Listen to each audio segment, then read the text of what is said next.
자, 우리 화법이랑 작문을 배웠었어요, 여러분. 우리 화법 배웠죠? 1번부터 3번이 화법이에요.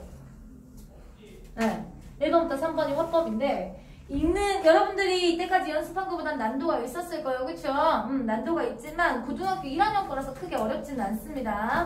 선생님이 말씀을 드렸어요. 틀린 문제만 설명을 하면 좋아요. 고등학교 2학년, 3학년도 틀린 문제만 하지만 우리 이거 처음으로 수업을 진행을 하는 거죠. 그래서 오늘은 길게 나가봤자 25문제, 좀 짧게 나간다면 20문제까지 밖에 못할 거예요. 왜냐면 여러분들 비문학 설명을 할 때 바로바로 따라와주지 못할 거거든요.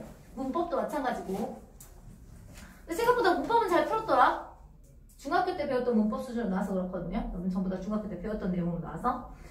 뭐 중세국어 많이 안 나오고 그러는데, 자, 우선은 1번 문제 보시면 발표자의 말하기 방식에 대한 설명으로 적절하지 않은 것을 물어봐요. 자, 화제 선정한 이유에 밑줄 치세요. 비언어적 표현 밑줄 치고요. 질문 밑줄 치고요. 3번에 상호작용도 밑줄 치세요. 그러니까 질문을 하는 목적은 여러 개가 있어요. 얘네들이 잘 듣고 있는지를 확인하기 위해서, 이해도를 확인하기 위해서, 관심을 이끌기 위해서, 상호작용하기 위해서인데 여기 중에 상호작용을 하고 있는 건지 한번 찾아보시면 되겠고요. 4번이 출처, 5번에는 요약 정리 하면서 마무리하고 있는지. 여러분 1번은 제일 위에 나올 거고요. 5번은 제일 밑에 나올 거예요. 2, 3, 4는 중간에 나오겠죠. 그죠? 자, 2번 문제 보시면 발표를 들은 학생들이 작성한 건데 기억 문제에 적절하지 않은 것은요, 여러분. 이거 내용 요약한 거잖아요. 내용 확인하기 문제예요. 내용에 관한 거. 그러니까 선생님이 화법 문제는 화자에 대한 문제, 내용에 대한 문제, 청자에 대한 문제 나온다 했지. 1번이 화자에 대한 문제 나온 거고 2번이 내용에 대한 문제가 나온 거예요. 3번 보시면 듣고 나서 청중이 어떤 생각을 했느냐잖아요. 이거 청중에 대한 문제예요. 여러분, 이 문제 신기한 거 알려드릴게요. 이 문제 지문을 보지 않고 문제를 풀 수가 있습니다. 저는 지문을 전부 다 읽지 않고 문제를 풀어요. 윷놀이를 할 때 유패가 나오는 확률을 소개하는 흥미로웠어 내용에 대해 평가했죠. 내가 해본 스마트폰 윷놀이 게임에서도 자주 나온 모는 잘 안 나오는데 스마트폰 게임에도 윷놀이를 했을 때 나온 유패 확률 그대로 적용됐을까? 더 궁금한 점을 생각하고 있습니다. 이해됐습니까? 궁금증을 떠올렸어요. 우선은 1번 아웃, 2번 아웃, 3번 아웃, 궁금증, 자신의 스마트폰 경험 4번이고요. 배경지식 수정 안 했어. 정답은 4번이죠. 신기하죠? 지문 안 보고 풀립니다. 청자에 대한 문제는 지문을 안 보고도 풀 수가 있습니다. 자, 그러면 선생님 1번이랑 2번 같은 경우에는 선생님 어떻게 다 안 읽고 문제를 풀어요? 여러분 눈으로는 다 풀죠. 선생님은 화법작문 10문제를 푸는데 8분에서 7분 정도 걸려요. 네, 문법은 워낙에 쉬워. 선생님 문법은 지문을 읽을 필요도 없이 선생님은 머릿속에 다 있을 거 아닙니까? 문법 몇 년을 가르쳤겠습니까? 문법은 그냥 보면 답 이렇게 나와요. 선생님은 화법작문 문법까지 15문제를 푸는데 12분 정도에서 13분 정도가 걸려요. 12분 정도가 걸리는 것 같아. 야, 이렇게 풀면 비문학 읽을 시간이 엄청 늘어나요.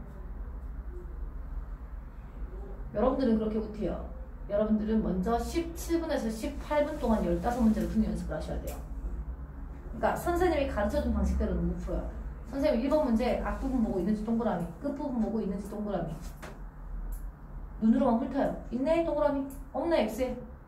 그럼 만약에 첫 번째랑 끝부분에 정답이 나왔다. 더 안 읽어요. 더 안 읽어요, 저는. 전 저를 믿거든요. 여러분들은 지금 자기 몸이잖아요. 자신에 대한 불신이 이만큼 있어요, 여러분들은. 근데 이게 여러분들 정말 유리한 거예요. 선생님이랑 먼저 만났으니까. 선생님 원래 고등학교 1학년 잘 안 해요. 고등학교 1학년 잘 안 해. 지금부터 내신 기간이 아닐 때는 계속 모의고사 여러분한테 드릴 거예요. 그러면서 여러분들한테 익숙하게 할 거예요. 근데 고등학교 2학년도 여러분 오랜만에 하면 점수가 떨어져요. 모의고사는 습관처럼 풀려야 돼서. 내신 끝나고 나서 애들 모의고사 딱 풀리잖아요? 엉망진창이 돼요. 그렇지만 한번 해본 게 있을 거 아니에요. 그래서 회복되는 속도가 빨라요. 여러분보다 훨씬 더. 여러분들 처음에 끌어올리는 건 조금 시간 오래 걸릴 거예요. 이번에 80점 나왔는데 다음에 70점대 나와. 속상하지 마세요. 여러분 문제 난도에 따라서 이렇게 왔다 갔다 하는 거예요.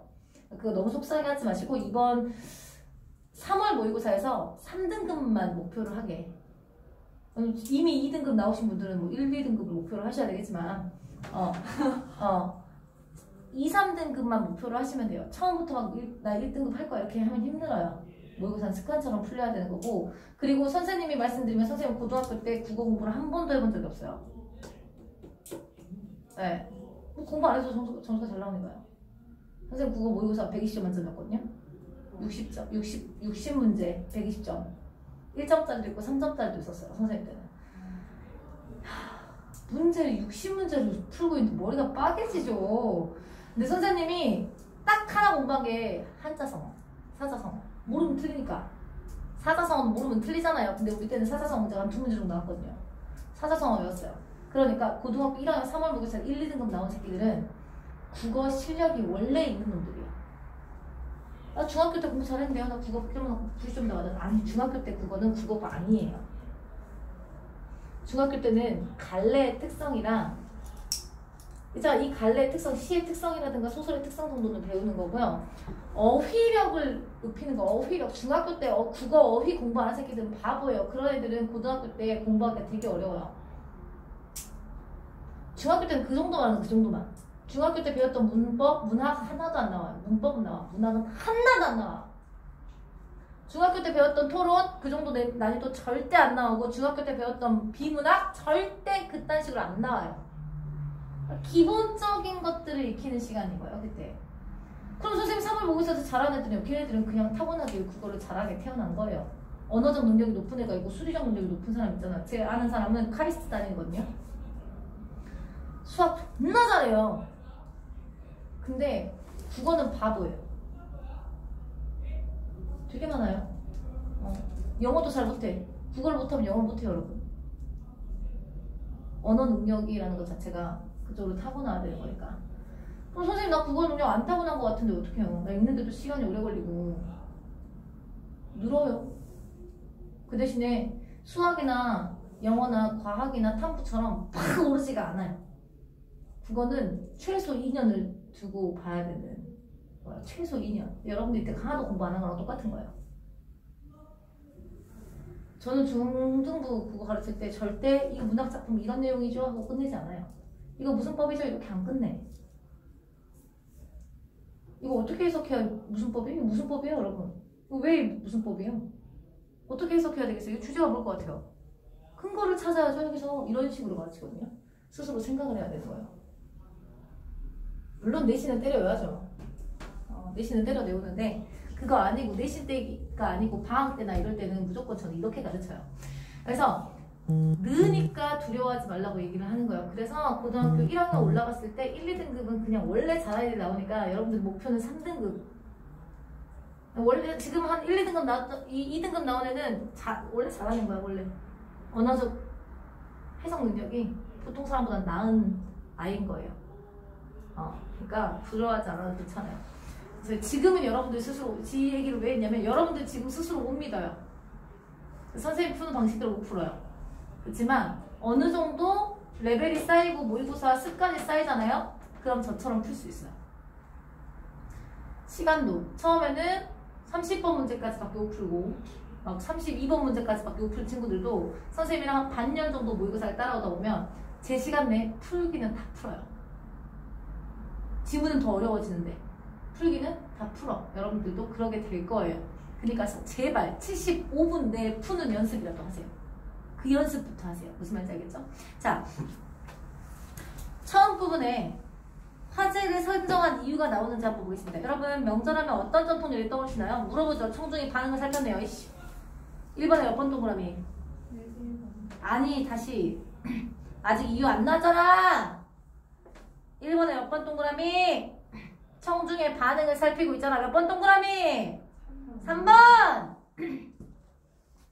저는 지난 설날에 온 가족들이랑 윷놀이 하게 됐는데 무척 재미있었대. 이게 이유야. 그래서 여러분들도 그 재미를 느껴봤으면 좋겠다잖아. 그래서 소개한다고. 소개하는 이유 설명했죠. 1번에 1번 동그라미. 윷놀이를 소개해드리고자 합니다. 나눠준 활동지를 정리하면서 잘 들어보세요. 윷놀이는 역사가 매우 오래된 놀이로 알려져 있어요. 윷놀이는 언제 시작되었느냐? 대답을 듣고 네, 정확히는 모른다는 대답이 가장 적절한데요. 또 상호작용하네요. 윷놀이를 언급한 우리나라 최초의 기록은 15세기 가는데 묵은집이라고 합니다. 묵은집이네요. 이 자료에서는 고려시대에 이미 윷놀이가 성행했음이 나타나는데 이를 바탕으로 윷놀이가 삼국시대 이전에 시작됐을 것으로 짐작한데 출처. 묵은집이 출처네요. 1번에 4번 동그라미. 화면을 가리키며 이것은 과거의 사용된 윷놀이 말판인데 과거의 말판은 지금처럼 사각형이 아니라 원형이었다고 합니다. 자, 여러분 2번에 1번 동그라미 칠 수 있겠죠? 고려시대에 이미 윷놀이가 성행했음. 보이십니까? 2번에 1번 동그라미 칠 수 있습니다. 과거 원형 말판이었습니다. 원형 말판에는 29개의 점이 있는데 원을 그리는 바깥점들은 하늘과 별자리 운행. 2번에 2번 동그라미 칠 수 있겠네요. 원 안쪽에는 열십자 모양 점들은 땅을 나타낸 겁니다. 됐습니까, 여러분? 2번에 2번 동그라미 칠 수 있습니다. 이 말판에는 하늘과 땅을 중심으로 한 조상들의 철학이 담겨있던 것이죠. 화면에 가리켜 윷놀이에 사용되는 육가락이처럼 보면 한 면은 둥글고 남면 평평한 나무막대기인데 던진 육가락이 바닥에 떨어지는 둥근 부분이 등, 평평한 부분은 배가 평평해. 곡선이 있는 부분은 등이야. 2번의 정답은 3번.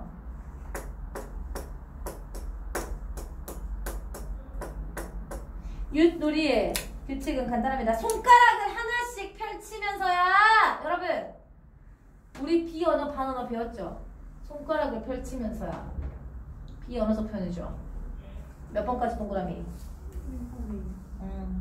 1번에 2번. 그럼 1번에 정답 동그라미 묻힌 거 몇 번밖에 없니? 5번. 끝났어. 난 더 안 읽어요. 그치만 여러분은 불안하죠? 그치만 여러분들은 불안하지? 맨 끝부분에 요약 정리되어 있는지만 봐. 지금까지 윷놀이에 대해 말씀드렸습니다. 제 발표가 윷놀이에 대해 이해가 도움 되셨나요? 무슨 정리하고 있냐? 안 하고 있지? 안 하고 있지?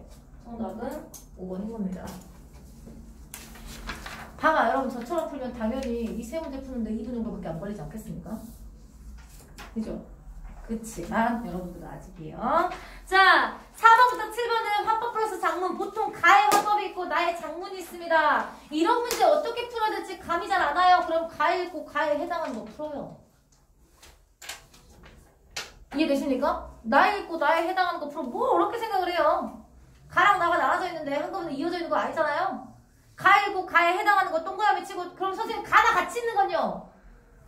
가에 해당하는 거 먼저 동그라미 치는 거예요. 이거 가는 맞네. 가에만 동그라미 치는 거예요. 이해되셨어 여러분? 이거 나는 맞네. 이거 가는 맞네. 이런 가만 올 거 아닙니까 여러분? 이렇게 정도만 하시면 돼요.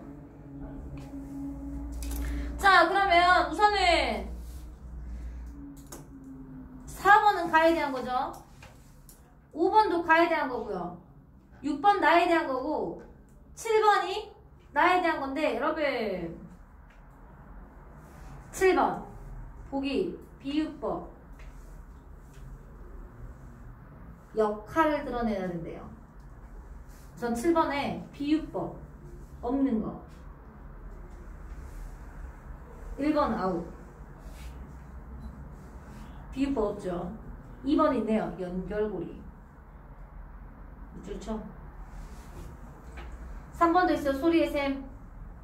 4번도 있네요. 소리의 마법사. 5번에 비유법 없어요. 정답 2번, 3번, 4번밖에 됐어 그래요. 무슨 말인지 알아요? 무슨 말인지 알아요? 그러면 우리는 아직 사운드 디자인의 역할은 모르죠? 그죠? 역할 모르니까 우선 놔두고요. 그 다음에 6번이 나를 쓰기 전에 편집부장이 학생에게 조언한 나의 지필 방향인데 빈칸에 들어갈 거인데요. 인터뷰에는 없지만 보기에 편집부장이 인터뷰에는 없지만 선생님이 얘기를 했어요. 그러니까 여기 인터뷰 없는 거죠. 저는 저차고요. 그러니까 나글에서 인터뷰에는 없는데 나글에 들어간 게 어떤 내용이냐를 물어보는 거예요. 문제 파악되십니까? 인터뷰에는 없어. 그치만 나글에 들어간 새로운 내용이 무엇일까를 파악하면 6번 문제는 그냥 풀린다는 거예요. 자, 여러분 지금 선생님 한 말 다 이해 안 되면 지금 말씀하셔야 돼요. 6번 문제 파악하는 거 되셨습니까? 무슨 말을 물어보고 있는지 알겠어요? 이 문제는 분명 인터뷰에는 안 나왔었는데 나 글에는 안 나왔던 내용이 들어가 있는 게 무엇이냐를 물어보는 내용 파악하기 문제라는 뜻입니다. 자, 그러면 각을 읽고 4번, 5번을 해결을 할 건데 4번에 학생의 말하기 방식이잖아요. 학생의 말하기 방식이죠. 선생님은 이거 학생만 먼저 읽고 동그라미 치고 X 치거든요. 그리고 5번은 A랑 B만 봐요. 저는 그래요, 저는. 근데 나글에 나글 보시면 나글에는 이제 가글에 해당되지 않는 거 찾으라는 문제가 나오잖아. 선생님이 그냥 눈으로 훑고 왔다 갔다 하면서 여러분 풀 수 있는데 여러분들 아직 아니니까 연습을 하는 걸로 해서 처음부터 읽어보도록 할게요. 이해되시죠? 규리야 학생 읽어주고 수인이가 선배 읽어주세요. 안녕하세요. 저희 교직 편집장에서 사이트 디자이너라는 직업에 대해 소개하고자 이렇게 선배님을 인터뷰하게 되었습니다. 인터뷰 목적입니다. 사운드 디자이너라는 직업이 저희들에게는 무척 낯선 일이요. 어떤 일을 하시나요? 자, 사운드 디자이너가 하는 일, 그러니까 선배가 지금 대답을 하는 건 사운드 디자이너가 하는 일에 대해서 물어보겠죠, 그쵸? 대답하겠죠. 네, 우리가 일상에서 각종 기기들을 쓰게 되는데 기기가 작동할 때 특유의 소리가 나잖아요. 기기에서 나는 그런 인위적인 소리를 만드는 사람이 바로 사운드 디자이너입니다. 제 작업실에 오셨으니까 사운드 디자이너들이 만든 소리 한번 들어볼까요? 어디 소리를 들려주나요? 이거 많이 듣던 소리인데요. 처음 들은 건 컴퓨터를 켰을 때 나는 소리이고 두 번째 들은 건 문자 메시지가 왔다고 알리는 소리 같아요. 네, 맞습니다. 방금 전에 소리를 들었을 때 뭐가 제일 먼저 떠올랐나요? 자, 우리가 소리가 나는 제품이 자연스럽게 떠오르지 않았나요? 그랬어요. 너 이 소리 들었을 때 예전에 떠올랐던 경험이 떠오르지 않아? 들었던 경험 안 떠올라? 이렇게 물어본 거잖아요. 그죠? 계속 우리가부터 우리가 제품을 사용하면서 특정 소리를 반복해서 듣다 보면 어느새 기억 속에 소리가 각인돼 해당 제품의 이미지를 만들어냅니다. 그때 각인된 소리가 어떤 이미지를 자아내느냐에 따라 제품의 이미지가 결정되는 것이죠. 그래서 제조사에서는 사운드 디자인을 중요하게 인식하고 있습니다. 자, 여러분 사운드 디자인이 중요한 이유에 대해서 설명을 해놓고 있는 겁니다. 이해되셨어요? 이해되시죠, 여러분?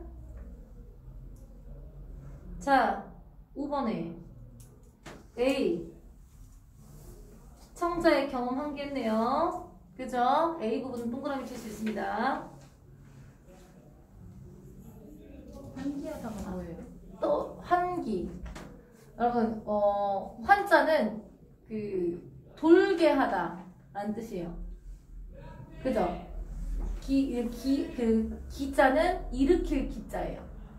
그러니까 관심을 환기하다는 건 관심을 불러일으킨다. 기억을 환기시키다는 것은 여러분 기억을 불러일으켰다 이런 뜻이에요. 이해됐습니까? 자, 청자의 반응을 확인하면 여러분 떠오르지 않았나요? 하면서 대답을 듣고가 나와야 돼요.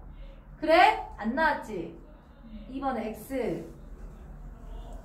청자의 참여 X. 독려하지 않았죠. 독려는 이것도 올리는 것을 이야기하거든요. 북돋는 것을 독려하다, 북돋아, 올리다 이런 뜻이에요. 독려하다.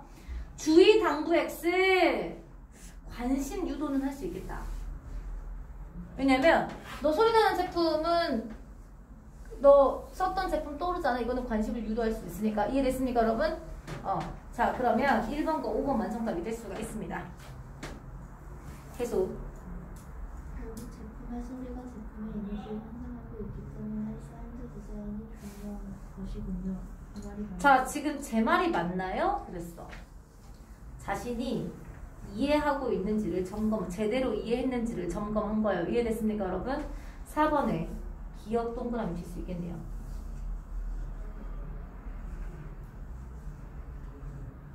이해돼요? 이해되죠, 여러분? 계속. 네, 맞아요. 그럼 사운드 디자이너들은 소리를 어떻게 만드나요? 소리를 만드는 방법이죠. B부터는 몇 가지 방법이 있어요. 소리를 줄여주면서 이 소리는 자동차의 안전을 위한 각종 방법이죠. 예, 사례입니다. 예시예요. 이런 소리는 여기 있는 디지털 음향 기기로 직접 만듭니다. 이 소리는 휴대폰 벨소리인데 이 누군가가 만든 곡을 제품에 올릴 때 변형한 겁니다. 자, 이 소리도 한번 들어보세요. 이 소리는 가짜 엔진 소리인데 실제 자동차의 엔진 소리를 녹음하여 만든 것입니다. 몇 가지 방법을 예로 들어 설명해주고 있죠, 여러분. 그죠? 5번의 정답이 1번인 것을 확인할 수 있습니다. 작동 원리 아니죠? 작동 원리 아니라서요. 5번의 정답은 1번인 걸 확인할 수 있습니다. 학생이 가짜 엔진 소리로 그거는 필요한지 말씀해 주세요. 가짜 엔진 소리가 왜 필요하세요? 왜 필요하죠? 의문점에 대한 질문을 하고 있죠. 4번에 니은 동그라미 칠 수 있고요. 근데 4번에는 세 개가 찍혀 있는 게 없죠, 지금. 정답 1번이에요. 정답 1번이지만 혹시 세 개가 있는 경우 있을 수 있어요. 기역, 니은, 기역, 니은, 리을 이렇게 있는 거 있을 수 있겠잖아요. 자, 나머지가 있는지 없는지만 찾아봅시다. 요즘 전기차나 하이브리드 차가 저속 운행을 할 때 엔진 소리가 나지 않아서 보행자의 안전을 위협할 수도 있는데요. 그래서 가짜 엔진 소리가 필요합니다. 듣고 보니 사운드 디자이너가 하는 일이 흥미롭기도 하고 제품을 위해 필요한 일인 것 같아요. 그럼 사운드 디자이너가 되기 위해서는 어떤 일을 해야 할까요? 자, 상대방의 필요한 일인 것 같다라고 이 얘기를 해준 후에 사운드 디자이너가 되기 위해서 필요한 과정을 물어보고 있는 거죠. 그쵸? 계속. 우선 사운드 디자이너는 소리를 만드는 일을 하기 때문에 공학적인 지식과 함께 음향이나 음악에 대해 잘 알고 있어야 합니다. 또한 소리에 대한 감수성과 이해 능력을 기를 수 있도록 평소에 다양한 음악을 많이 접해보는 것도 필요합니다. 네, 그렇군요. 실제로 사운드 디자이너라는 직업의 전망이 있던가요? 네, 마지막은 전망 이야기 해주고 있고요. 우리나라의 전자제품이 세계적으로 인정받고 있어 우리 영화나 게임의 위상이 점점 높아지는 현실을 고려할 때 사운드 디자인 시장은 앞으로 더욱 커지리라 전망합니다. 선생님들이 사운드 디자이너라는 직업에 관심이 있다면 도전해보면 좋겠습니다. 네, 좋은 말씀 감사합니다. 우선 없습니다. 내가 사전에 조사했는데 이거랑 내용이 비슷하네요나 사전에 조사했다라는 말 자체가 없기 때문에 디귿 아웃 시킬 수 있고요.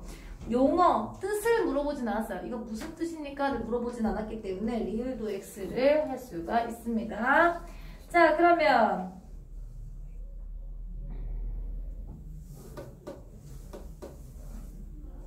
낙을 순서대로 소연이 낙을 사운드 디자이너는 우리가 사용하는 여러 가지 제품이 작동될 때 나는 소리를 만드는 사람이다. 영화나 게임, 전자제품에서 사용되는 소리를 디지털 장비로 만들면서 예전에 음향 엔지니어로 불렸던 사람들이 사운드 디자이너로 불리기 시작했다. 자, 여러분 이거 새롭게 추가되긴 했네요. 사운드 디자이너로 불리게 된 과정인데 우선은 6번에 그 내용은 없죠? 그죠? 6번에 그 내용 1, 2, 3, 4, 5에 그 내용은 없네요. 계속. 우리가 어떤 제품을 사용할 때마다 나는 특정 소리를 반복해서 들으면 그 소리가 기억에 남아서 해당 제품의 이미지를 형성하게 된다. 이건 나온 내용이고요. 그러므로 어떤 소리를 사용하느냐에 따라 제품의 이미지가 결정된다. 즉 제품에 사용된 소리가 매력적일 수 있고 소비자들에게 각인된 제품에 대한 이미지도 매력적으로 형성되는 것이다. 눈에 보이지 않은 제품의 소리가 결국 소비자들을 끌어들이는 매력으로 작용하는 셈이다. 뭐 어렵지 않죠? 계속. 사운드 디자인을 할 때는 디지털 음향 기기를 이용해서 새롭게 소리를 만들기도 하고 기존의 곡을 제품에 맞게 변형하여 만들기도 한다. 또는 물소리나 자동차 소리 같은 실제 소리를 녹음하여 사용하기도 한다. 이것도 나왔던 내용이고요. 사운드 디자이너는 소리를 만드는 작업을 해야 하기 때문에 공학적인 지식과 함께 음향이나 음악에 대한 이해도 필요하다. 여기도 나왔는데 계속. 때문에 사운드 디자이너가 되려면 음향공학과나 음악과, 작곡과 등에 진학하는 것이 도움이 될 수 있다. 도움이 되는 학과에 대해서는 여러분 가글에는 안 나왔죠, 그쵸? 근데 나글에 나왔네요. 6번에 학과 보이시나요? 6번의 정답은 3번입니다. 더 읽을 필요가 없습니다, 여러분. 7번 사운드 디자이너가는 역할입니다. 7번에 3번 보시면 지친 마음을 치유하는 내용은 나와있지 않습니다. 그쵸? 나글에 나와있지 않고요.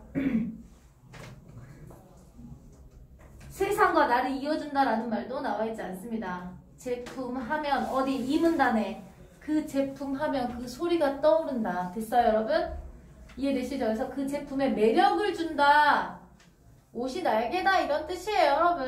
그래서 7번의 정답 몇 번이 된다? 4번이 된답니다.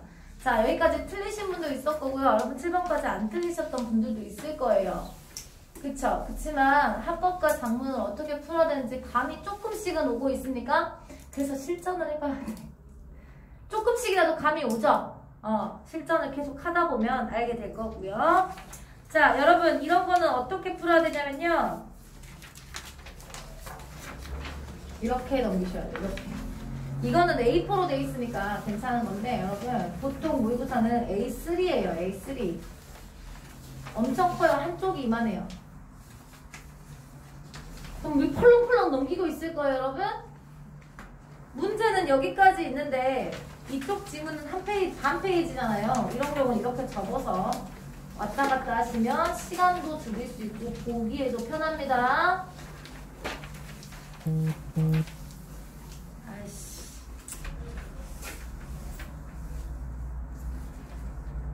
배터리가 없어. 선생님이 이런 거 뭐부터 보라 했어? 기억나? 계획 맞습니다. 똑똑해. 작문상학과 계획부터 봐야 돼요.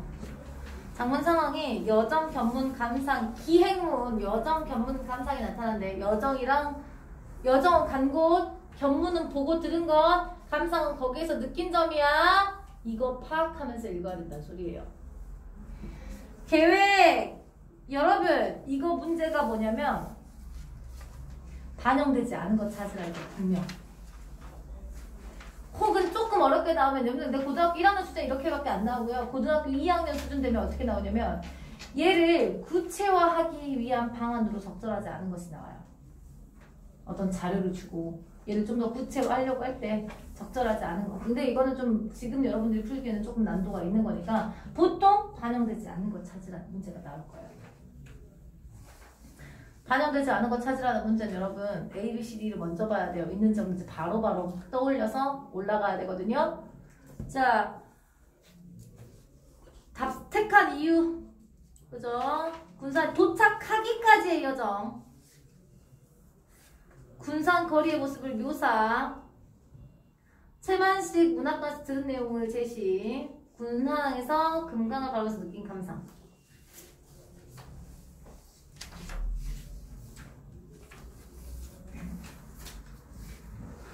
어디서 뭘 들었는지 어디서 뭘 봤는지가 굉장히 중요하겠네요. 이해되셨습니까? 이해되시죠? 자, 그 다음에 8번 바로 나오네요. 그쵸? 10번은 고쳐쓰기 문법 문제고요.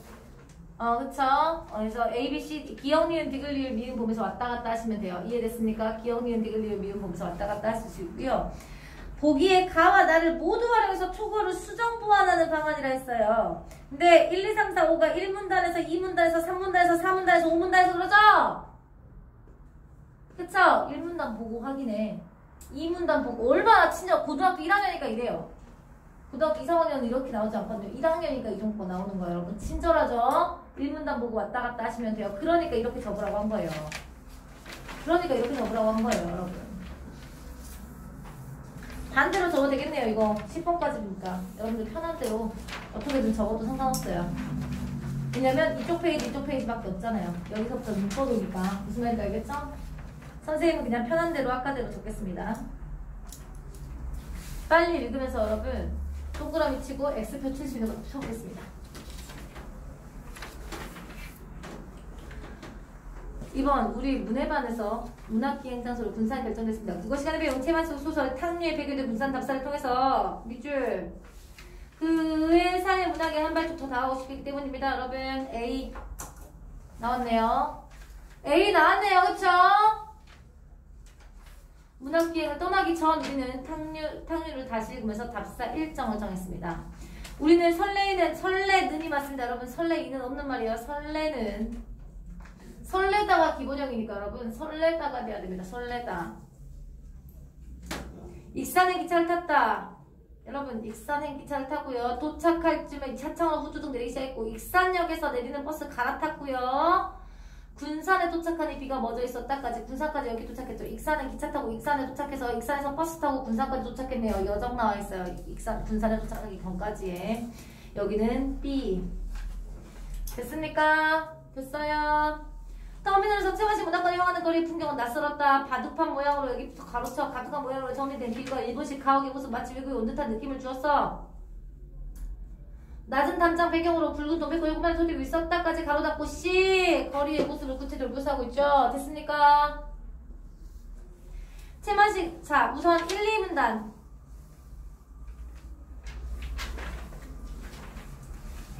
시각자료가 일제강점기 사투 수탈량인데 이게 군산이 40.2%래요.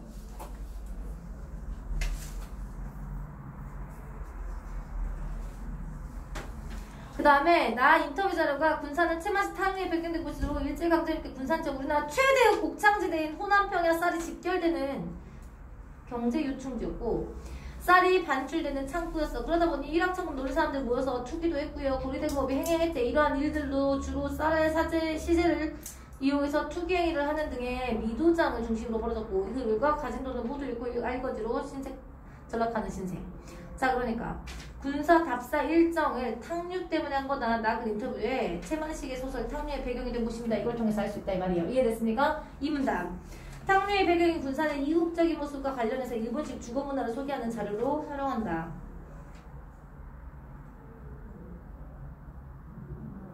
어? 1번 틀렸어. 자 2번 틀렸어. 줄거리에 여러분 미안합니다. 1번에 탕류의 줄거리가 안 나타났잖아. 그쵸? 미안해요 여러분. 여기 이 가 자료, 나 자료에 줄거리가 틀렸어. 줄거리가. 이해됐습니까 여러분? 줄거리에 따라서 답사 일정을 나누지 않고 여기 줄거리가 나오지 않아요. 이해됐습니까? 1번, 2번 나오고 3번, 세 번째 문단. 채만식의 문학관은 군산 내항 근처 금강이 바로 닿는 곳에 위치해 있다. 위치 얘기 나오고요. 문학관을 들어서자 중전으로 쓴 채만식의 작가 동상이 우리를 만겨주었고요. 파노라마식으로 펼쳐진 1층 전시에서 작가의 설명적 흔적을 따라가며 작품과 관련된 자료들을 둘러보았다. 그리고 2층에 한쪽 여러분 그런데 나오면 안 되겠죠. 그런 데는 대조니까 1층에는 이거 봤고 2층에는 이거 봤잖아. 그치? 나열이니까 그리고가 나와야 돼. 이해됐어요? 1층과 2층을 대조할 필요가 없잖아요. 여러분 1층에서 이거 봤다 2층에서 이거 봤다니까 여기서 그리고가 나와야 됩니다. 됐습니까? 엔드가 나와야 돼. 엔드가 그리고로 나와야 됩니다. 그리고 공간에서 탕류의 내용을 원고지에 필사도 해봤다. 우리는 다시 차를 타고 금강을 따라 10분 예? 채만식 문학관 여기까지 끝이에요. 본 거는 나오고 체험한 거 나오죠? 들은 거 나와 안 나와? 안 나와. 안 나와. 금강을 따라 10분쯤에서 군산 내항에 도착했고 일제강점기 일본은 이곳을 통해서 호남 지역의 쌀이 일본으로 수탈해 갔다고 한다. 이거 엄청 이거 우리 9번에서 봤던 내용이랑 연결이 되긴 하네요. 우선은 3문도 아직 안 했으니까 역사의 수탈 현장이겠네요. 도도히 흐르는 물결을 바라보며 무거운 마음을 추스렸다. 여기에서 감정이 나타나네요. 이해됐습니까? 디귿은 의로 바꿉니다. 자 우선은 9번의 3문단 탕류의 내용을 바탕으로 일본 쌀 수탈량이 점점 여러분 수탈량이 증가했다는 가글과 낙을 둘 다 없어요.